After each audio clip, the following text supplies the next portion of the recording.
Hello, environmental science students, and welcome to interval number 2. Right now, I'm going to go over all 4 tasks that you need to do for interval number 2, and let's start. You will find these 4 tasks in Google Classroom, so I have my block 2 as an example. Only look in the stream for announcements that I will be making occasionally. Usually, I will also email those out so you're informed of what's going on, but only look there for announcements. Where you'll find the 4 tasks is in the classwork section. They are underneath the office hours and interval 1, which you should have done by now. And there's interval 2. There's a screencast I'm doing right now. This is a slideshow of just an overall information for interval 2. And there's your 4 tasks. When you click on task number 1, it will take you to this slideshow, which again, in order to get a meets grade for this task number 1, you're going to need to score a 3 out of 4 on the CER grading rubric for the MAPS Google form. So how do you find the Google form? Click on slide 2, click the link right here.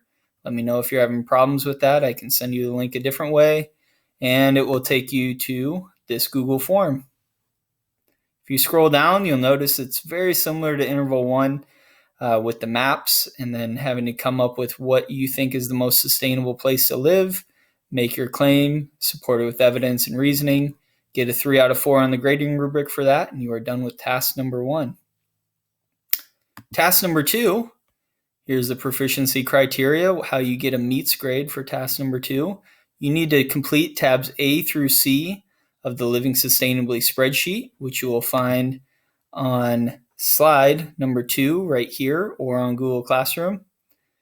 You also need to make sure that you're choosing sustainable choices on that spreadsheet. So here's what I mean by that. Once you click on that link, the spreadsheet will open up. It will look like this. And you'll click tab A. Everything in yellow you need to be filling out, and you need to be filling it out with sustainable choices. Tab B, you'll look at location and resources, and tab C, you'll look at the energy needs for your house model. I also highly recommend that you watch the screencasts that are available about each tab to teach you what you need to do for that. So just go scroll down on task number 2 slideshow, and you can find the screencast there. Task number 3 is where you need to prove to us that you've started building your Living Sustainably model. You can do that by taking a screenshot of your computer, taking a picture of your Minecraft model or video, or a picture of your physical model, and uploading it onto slide number 4 right here. Just very quickly, slide 3 will show you some of your options for your digital models if you want to make one. And again, for both the Living Sustainably spreadsheet and for this model, you can work with a partner, and both you and your partner can submit the same model in the same spreadsheet. Floorplanner.com looks like this website. Planner 5D looks like this one. Don't forget, you can also build your model in Minecraft, or you can build your model out of cardboard, wood, Legos. Ask your teacher, ask me if you're curious about another option.